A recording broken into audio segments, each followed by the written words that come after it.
Coucou les merveilles, c'est Chloé, bienvenue dans cette vidéo papotage où je voulais vous parler un peu de l'hypersensibilité. J'ai ressenti ce besoin là, il y a quelques jours, de vous faire une vidéo pour vous parler de mon point de vue sur l'hypersensibilité. En fait, pas vraiment mon point de vue, mais vous partager on va dire plutôt, c'est ça, voilà, vous partagez mon quotidien d'hypersensible.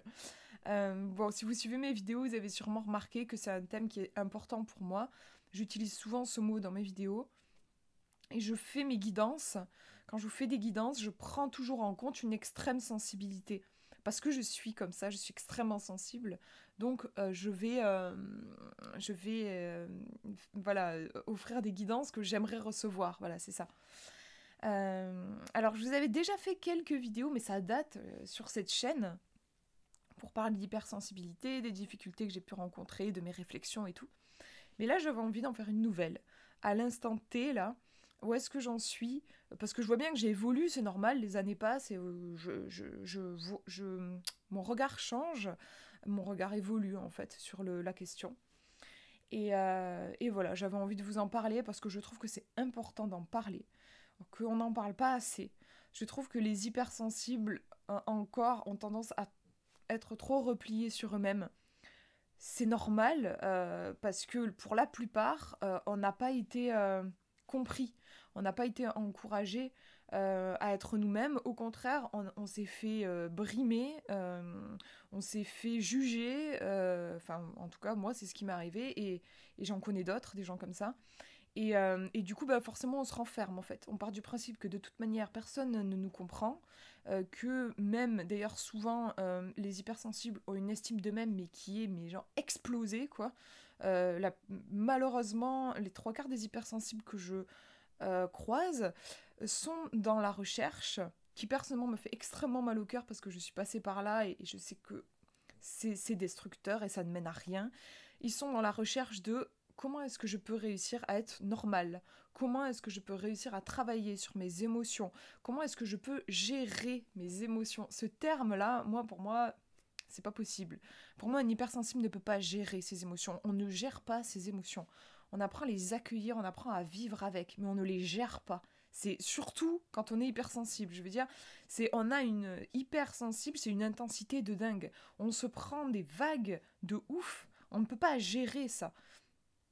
Peut-être que je comprends mal le mot et que les gens qui disent gérer, ils veulent dire apprendre à accueillir. Mais en tout cas, moi, quand j'étais plus jeune, quand on me disait Chloé, il faut que tu apprennes à gérer mes émotions, moi, ce que j'entendais, c'était qu'il fallait que j'apprenne à être une adulte responsable. C'est-à-dire une personne qui, quand elle reçoit une émotion, elle décide. Est-ce que c'est opportun de laisser cette émotion s'exprimer maintenant? Oui, non. Non, ben, je vais la mettre dans un petit tiroir et puis je la laisserai sortir plus tard. Moi, ce genre de choses, j'ai jamais réussi à le faire. Mais je me suis fait un mal. Je me suis tellement fait du mal pendant des années, mais des années, à forcer et travailler comme une malade pour réussir à ça, à gérer comme ça les émotions, mais je n'ai jamais réussi. Et pendant que je me forçais à faire ça, je me détruisais en fait parce que j'allais juste contre ma nature. C'est comme si j'étais un poisson et que j'essayais de me forcer à respirer hors de l'eau. D'ailleurs, ma métaphore, elle n'est pas tout à fait anodine parce que l'élément du poisson, c'est l'eau. Et l'eau, en termes de symbolique, c'est l'émotion. L'émotion fait partie, mais alors complètement partie de la vie d'un hypersensible. Et le truc, c'est qu'on vit dans une société où l'émotion, elle est jugée, elle est montrée du doigt comme quelque chose qui a le droit d'exister à la limite dans le privé, mais alors sûrement pas sur la place publique, et encore moins quand on est adulte. Et du coup, c'est atroce. Enfin, moi, personnellement, je l'ai super mal vécu, et pendant très très longtemps, j'ai été montrée du doigt comme quelqu'un d'immature, voire de folle, hein, parce que éclater en sanglots dans un transport en commun, moi, voilà, j'ai bien vu certains regards et j'ai même eu droit à certaines réflexions aussi au cours de ma vie. Et enfin bref, ça fait, là aussi, c'est un des trucs chez les hypersensibles, c'est que moi, à chaque fois que je me prends un coup, en plus, mais ça rentre, mais genre comme dans du beurre, quoi. C'est Donc voilà, on peut dire que pendant des années, mon estime de moi-même a été complètement détruite. Et je pense qu'il y a énormément d'hypersensibles qui sont dans ce cas-là. Et du coup, ça donne des gens qui sont détruits, en fait. Qui sont détruits et qui sont repliés sur eux-mêmes. Et du coup, ne parlent pas. de ce qu'ils vivent. Et du coup, on est plein d'hypersensibles en train de souffrir dans notre coin. Et c'est juste tragique parce que même si les hypersensibles sont une minorité, je sais plus si c'est 10-20%, bon en tout cas c'est pas une majorité c'est clair, mais bordel, on n'est pas tout seul, on n'est pas tout seul. Et moi quand j'ai découvert le livre là, Je pense trop de Christelle Petit-Colin, je me suis dit ouais quand même quoi. Je suis pas toute seule quoi, je suis pas du tout toute seule, on n'est peut-être pas hyper nombreux, mais on est quand même, il y en a un certain nombre. Et puis du coup ça m'a tellement fait du bien de me dire mais en fait c'est juste une particularité que j'ai, comme voilà, je suis brune, j'ai les yeux marrons, c'est comme ça, c'est pas yeah génial, c'est pas nul, c'est comme ça, c'est une caractéristique. Et ben l'hypersensibilité, ce n'est pas quelque chose de mauvais. Ce n'est pas non plus quelque chose de génial auquel tout le monde devrait aspirer. C'est juste une particularité. Mais après, c'est clair, c'est une sacrée particularité qui fait qu'on a une perception du monde qui est différente de la plupart des gens. Et franchement, dans mon expérience, pour moi, quand on est hypersensible, on ne peut pas avoir une vie comme tout le monde. Dans la société, vu comment elle est foutue, pour moi, on ne peut pas avoir une vie comme tout le monde. C'est pas possible. Et le souci, c'est que comme c'est une particularité qui est invisible, bah, les gens qui ne sont pas hypersensibles, ils comprennent pas, et comme c'est invisible, bah ils vont dire ouais mais faut juste que tu travailles un peu sur toi, ça ira mieux et tout ça, et c'est pas en fait accepté comme par exemple le fait que je sois brune et tout, parce que bon là c'est visible, on se dit ok bon bah elle est comme ça, elle est comme ça. Alors quelque chose d'invisible, moi les gens ils me disaient non mais attends tu déconnes un peu Chloé, en travaillant un peu sur toi tu vas y arriver, tu pourrais faire un effort quand même. C'est sûrement que t'en as pas vraiment envie, parce que tout le monde y arrive en y mettant de la bonne volonté. Enfin, franchement, c'est genre hyper dur de se prendre des réflexions comme ça. Et c'est absurde en soi. Quand on voit, ouais, le contenu du bouquin, là, Je pense trop, on nous explique bien que c'est une caractéristique. En fait, on n'est pas foutu pareil, quoi. À l'intérieur, dans notre façon de penser, on n'est pas foutu pareil. On peut pas nous demander de changer ça. On me demanderait pas d'être blonde, par exemple. On me dirait pas, putain, Chloé, fais un effort, essaie d'être blonde.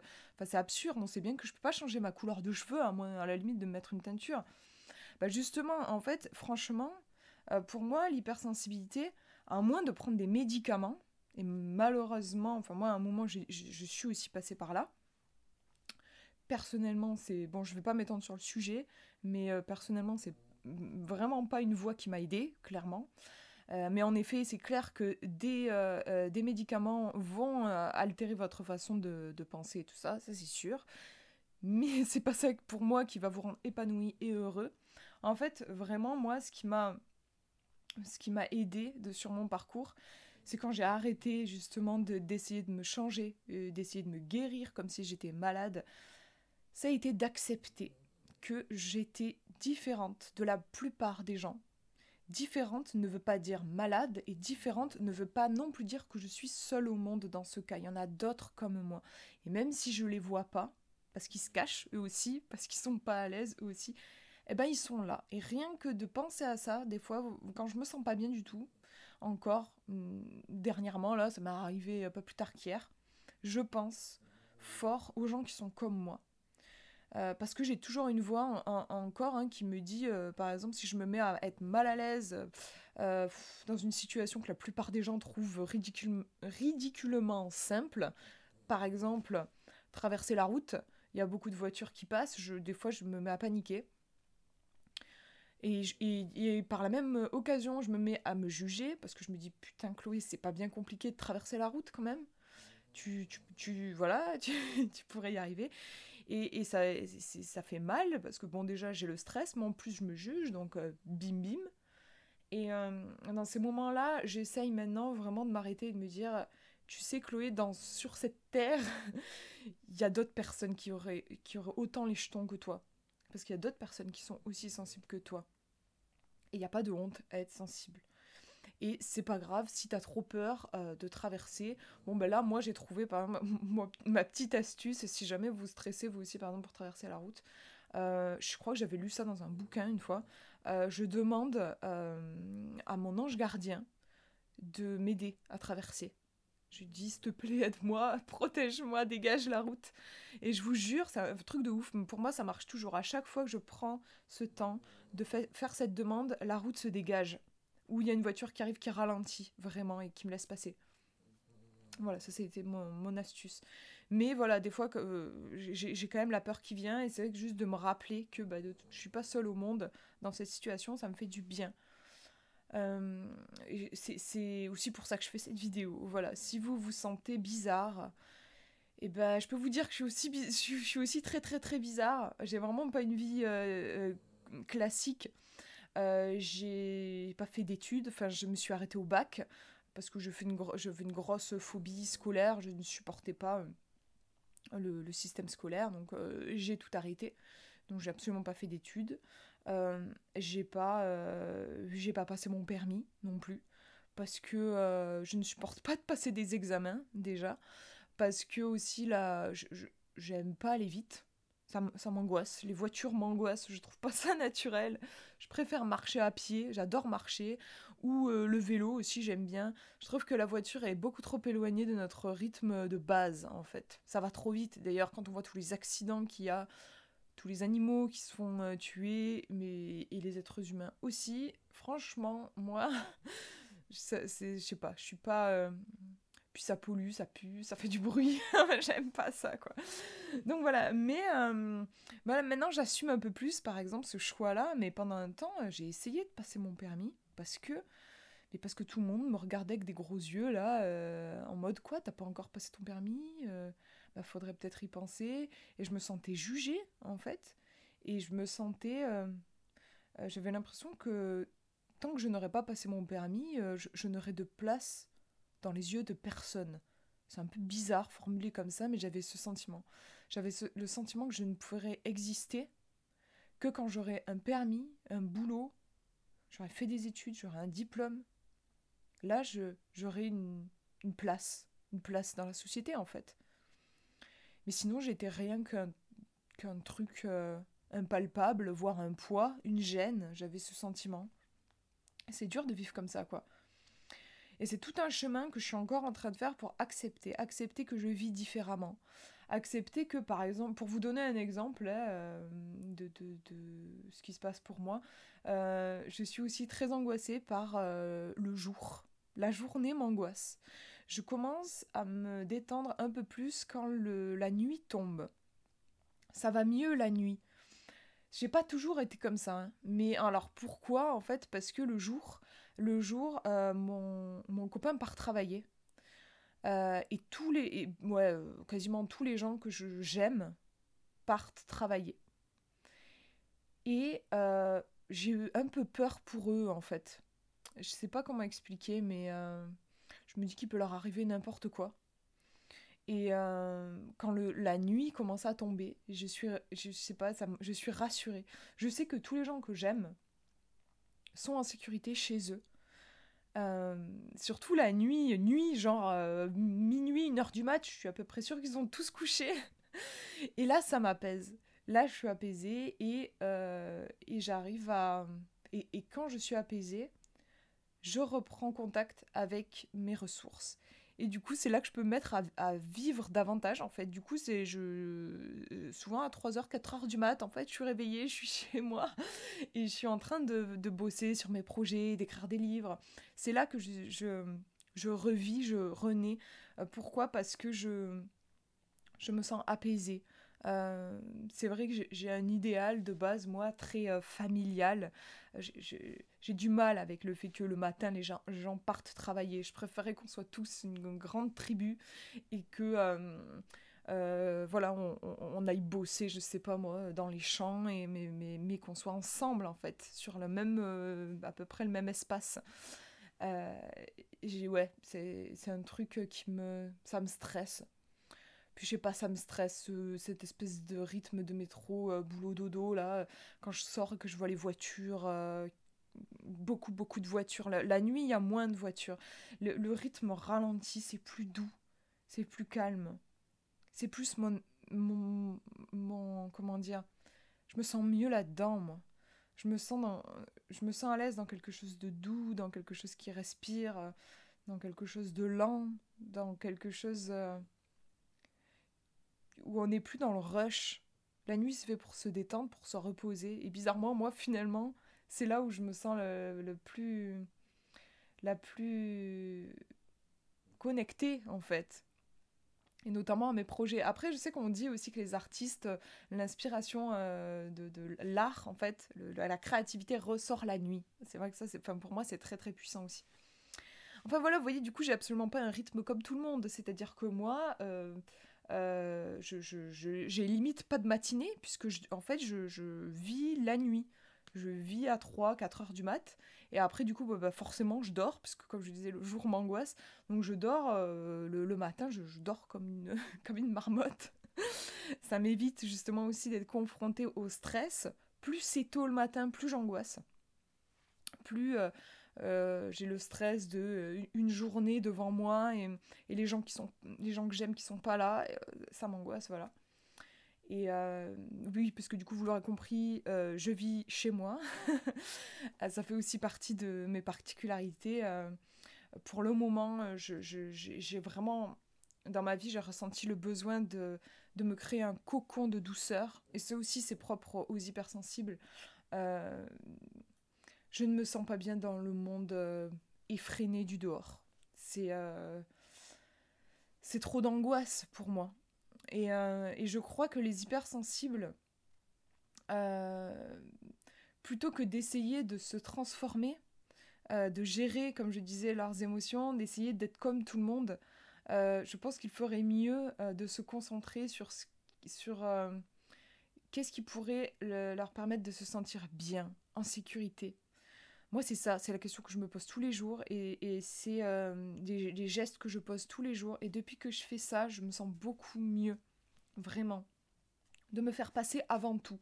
Oui, même si c'est bizarre de vivre la nuit, même si c'est bizarre de ne pas avoir son permis, même si c'est bizarre, je sais pas moi, de m'écarter par exemple si je suis invitée chez des amis et que je me sens pas à l'aise dans un groupe, bah oui, ça peut être bizarre que je vais m'écarter, je vais me mettre plus loin, bah oui, mais si c'est ce que je ressens à ce moment-là, si c'est important pour moi à ce moment-là, c'est important que je le fasse. Et plus je le fais, plus je sens que mes ressources euh, euh, sont à l'aise pour sortir, en fait. Parce qu'avant, comme j'essayais de me changer, bah, je pouvais même pas accéder à mes ressources. Et les ressources d'un hypersensible, c'est, euh, ça pourrait même être qualifié de super pouvoir hein, pour des gens, entre guillemets, normaux, des gens qui ne sont pas hypersensibles. C'est incroyable tout ce que je découvre depuis que j'apprends à m'écouter euh, au niveau de l'hypersensibilité. Forcément, toutes ces capacités clairvoyance, le fait que je ressente je suis capable voilà, de ressentir des gens, peu importe la distance, je ressens leur état, comment ils se sentent. Si quelqu'un qui est important pour moi ne va pas bien, je vais le ressentir tout de suite. Et il y a ce, ce qui est le plus beau pour moi, en fait, actuellement, et que je ne ressentais pas du tout il y a quelques années. La plus belle expérience pour moi d'hypersensible, je ne sais pas si ça va vous parler, c'est ce sentiment de c'est comme s'il n'y avait pas de limite, en fait, justement. J'ai l'impression qu'il n'y a pas de limite à mes.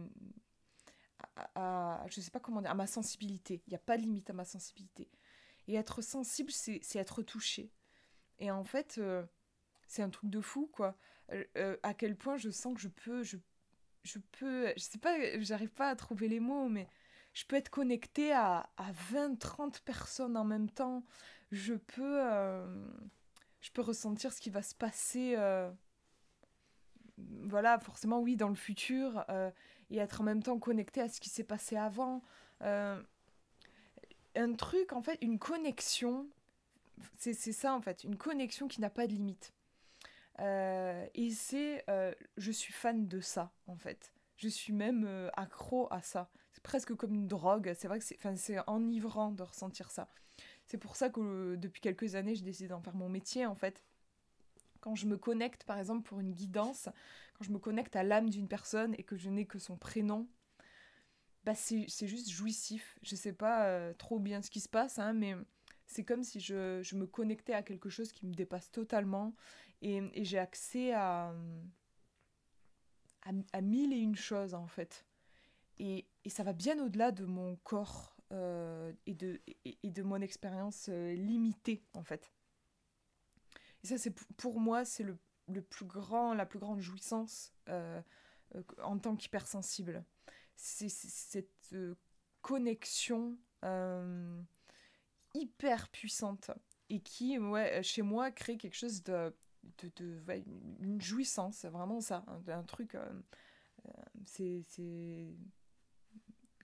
incroyable à décrire. Enfin voilà, du coup ce que je voulais aussi vous dire, et puis après on passera aux oracles, parce que du coup je voulais vous partager des oracles que je trouve super pour les hypersensibles en fait, pour les moments où on se sent à fleur de peau. Ouais, ce que je voulais vous dire c'était que revenir sur les hypersensibles que je remarque, les gens qui sont hypersensibles et qui cherchent à se changer, qui sont dans cette démarche de il faut que j'apprenne à gérer mes émotions, il faut que j'apprenne à me maîtriser, je peux pas rester comme ça, c'est pas possible et tout. Et comme je disais, j'ai beaucoup été là-dedans. Et en fait, pour moi, ce qui a vraiment été salvateur, vraiment un truc de fou, c'est le jour où j'ai choisi mon hypersensibilité. Le choix, c'est un truc de dingue. C'est hyper important de se choisir. En fait, j'ai l'impression que on est hypersensible. Hop, c'est comme ça, on l'a pas choisi. Comme je disais, je suis née brune. Bon ben voilà, c'est comme ça, je l'ai pas choisi. Ben, je suis née hypersensible. Ok. Par contre, je ne l'avais pas choisi consciemment. Je ne voulais pas. Consciemment, j'étais en mode non, non, non, non, non, moi je veux pas de ça, moi je veux pas être bizarre, moi je veux pas être celle qui est rejetée, moi je veux pas être celle qui a une vie atypique, je veux pas être celle qui est tout le temps dans le coin là, parce que pour moi ça équivalait à ça, être hypersensible. Je ne voulais pas. Et à partir de là, en fait, il y avait un dysfonctionnement, en fait. C'est-à-dire, mon hypersensibilité, et moi, ma conscience, elle était en décalage. Elle refusait, en fait. Et ce décalage-là, ça crée une souffrance. Une vraie souffrance. Moi, c'était carrément de la dépression. Et souvent, ça se transforme en dépression. Il n'y a pas un alignement, en fait. À un moment donné, notamment porté par ce livre de Je pense trop, j'ai accepté de choisir mon hypersensibilité. Mon hypersensibilité, elle y est, c'est comme ça. Ça, il m'a fallu longtemps pour le comprendre, mais je ne peux pas la changer, c'est un fait. Après, j'ai le choix de ne pas l'accepter, mais si je ne l'accepte pas, je vais souffrir. J'ai le choix ensuite de l'accepter. Si je l'accepte, à partir de là, il y a une vraie harmonie, et comme je disais, là, les beautés de l'hypersensibilité, les talents de l'hypersensible, je peux en profiter, je suis en lien avec ma nature profonde. Et là, c'est la vie qui peut vraiment s'exprimer à travers moi. Sinon, je refuse. Et c'est hyper important, hyper important. Et moi, du coup, je croise pas mal d'hypersensibles qui sont comme ça, en fait. Et du coup, ça fait mal. Et ils croient que, du coup, ils ont mal parce qu'ils sont hypersensibles. Bah ouais, ils sont en mode, regarde, je suis hypersensible et j'ai mal. Mais non, t'as mal parce que tu es hypersensible et que tu refuses. Mais si tu acceptes cette douleur atroce, je peux vous garantir qu'elle s'en va, vraiment. Je l'ai expérimenté, c'est pas un truc que j'ai lu dans un livre, c'est vraiment, c'est une question d'alignement. Et voilà, juste ça me fait penser, il y a quelques jours, il y a Vaiana qui est passé à la télé. C'est un Disney, je crois, ouais. Un Disney qui est assez récent. Pour ceux qui connaissent, je vous en parle parce qu'il est assez connu. Il y a un passage, donc la petite Vaiana, en gros, l'océan l'a choisi pour ramener le cœur de Tefiti, euh, restituer le cœur de Tefiti, qui est en gros une déesse, Tefiti, je sais plus. Bref, la déesse euh, de la nature. Voilà. Et donc la nature se meurt. Et donc elle a été choisie. Donc elle n'arrête pas de dire, puisque du coup elle part dans son périple pour restituer ce cœur. Donc elle va rencontrer un demi-dieu. Et elle n'arrête pas de lui dire et de se répéter même à elle-même, j'ai été choisie, l'océan m'a choisi, donc il y a quand même une raison à ça, je vais y arriver, je vais l'accomplir cette mission, je vais y arriver. Et en fait, à un moment donné, dans le film, ça se passe pas du tout comme prévu. Son demi-dieu, elle en avait besoin, il se barre. Bref, ça va pas du tout. Et elle est dans ce moment-là de gros espèce de nuit de l'âme, quoi. Ça va pas. Et elle balance le cœur de Tefiti, là, ou enfin bref, le cœur de la déesse, elle le balance dans l'océan en mode bah en fait, j'y arrive pas, quoi. C'est pas possible. C'est trop dur, c'est trop lourd. Elle dit à l'océan, choisis quelqu'un d'autre parce que moi je peux pas, quoi. Et puis la pierre tombe dans l'océan. Puis finalement, bon, je vous passe les détails, mais en fait, à un moment donné, elle, euh, elle comprend en chantant, en fait, ça se passe au cours d'une chanson, elle comprend qu'en fait, c'est vrai que l'océan l'a choisi, mais ça ne fait pas tout, en fait. Le fait d'être choisi par l'océan ne fait pas tout. Il fallait aussi qu'elle choisisse, elle, qu'elle choisisse cette quête, qu'elle choisisse d'accomplir cette quête. Et jusque-là, en fait, elle était un peu en mode, ok, je suis l'élu, j'ai été élue, mais elle suivait un espèce de destin. Elle ne se l'était pas approprié, en fait. Elle l'avait pas réellement choisi. La preuve, c'est que quand il s'est passé qu'il y a eu des problèmes, elle s'est dit, ah ben, en fait, non, j'y arrive pas, enfin voilà. Alors que quand vous avez choisi quelque chose, ben, vous l'avez choisi. Ça vient de vous. Il peut se passer n'importe quoi, ça reste la graine, enfin je sais pas comment dire, l'étincelle, elle est en vous. Donc il peut se passer n'importe quoi, l'étincelle ne va pas partir. C'est pas comme si vous aviez l'étincelle à l'extérieur, là il y a un coup de vent, ben, en effet, ça, ça disparaît, ça s'éteint. Et donc ouais, au cours d'une chanson, elle fait le choix, elle choisit, elle s'aligne avec cette destinée. Et elle peut récupérer le cœur, elle va rechercher la pierre, le cœur de la déesse, c'est une pierre. Elle va au fond de l'océan, elle va rechercher sa pierre, et puis ça y est, là, tout s'aligne. Mais voilà, j'ai trouvé intéressant l'idée que être choisi, c'est bien, mais ça ne fait pas tout. Il faut aussi choisir. Et donc, être hypersensible, ok, c'est un fait, mais si vous ne l'acceptez pas, si vous ne le choisissez pas, vous allez être décalé avec cette euh, particularité. Et il y a une souffrance qui, pour moi, en émerge toujours. Donc voilà, c'est après il faut, enfin moi il m'a fallu aussi justement du temps pour le choisir parce que il y a quelques années vous m'auriez dit ça, j'aurais dit ah, mais moi je veux pas le choisir en fait. J'étais en lutte contre. Mais c'est toujours pareil de toute façon tant qu'on est en lutte, c'est un choix. Mais lutter, c'est souffrir. C'est la lutte qui crée la vraie souffrance. C'est pas l'hypersensibilité, quoi. Vraiment. Donc, au niveau des oracles que je voulais vous montrer, donc là, j'ai fait une sélection de jeux qui sont d'une infinie douceur. C'était pour clôturer cette vidéo par rapport à, oui, cette hypersensibilité qui est d'une intensité folle. Et comme je disais, dans notre société, on peut être, même je dirais, on est confronté très régulièrement à des situations ou à des personnes dures, en fait, comme de la pierre, quoi. Alors que nous, en tant qu'hypersensibles, on est tout mou comme des chamallows et on se prend des murs, quoi. Et, et ça, c'est difficile si on n'a pas une dose d'amour suffisante en soi déjà, à souffrir.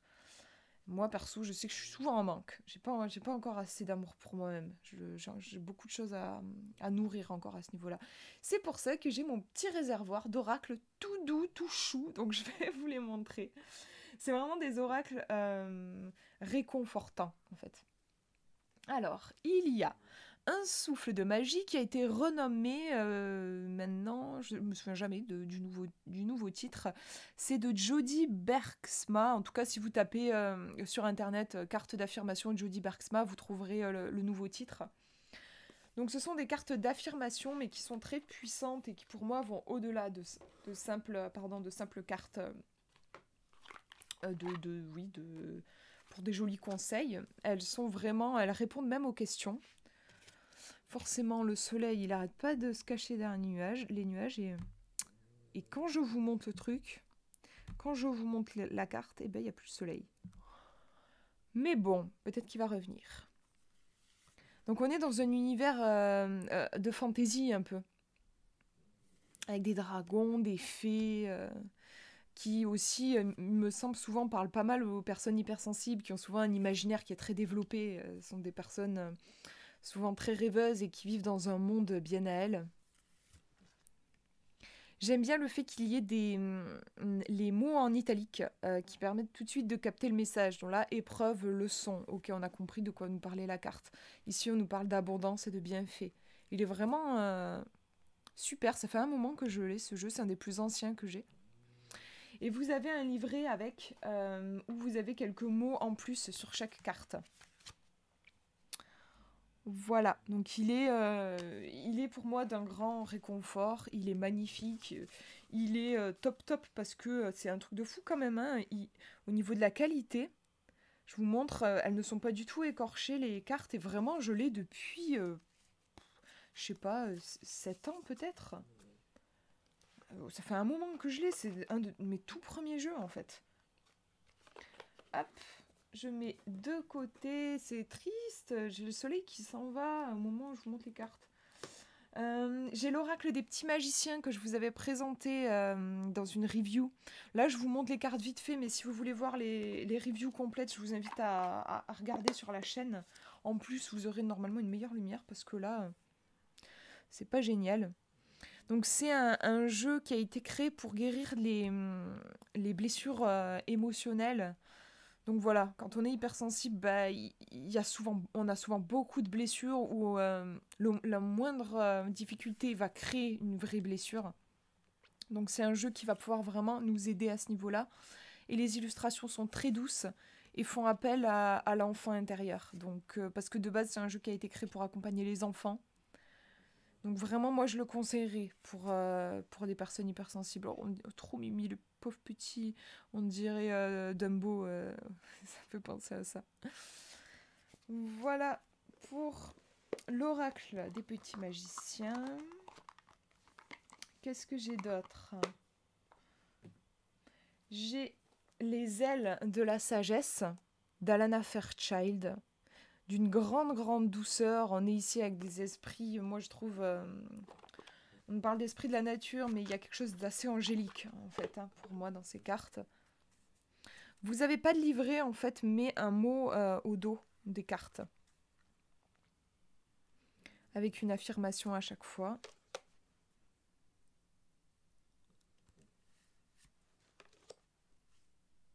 C'est un jeu qui fait beaucoup de bien, qui ressource beaucoup. C'est qu'on sent hein, les énergies des anges et de la nature. Le petit flamant rose.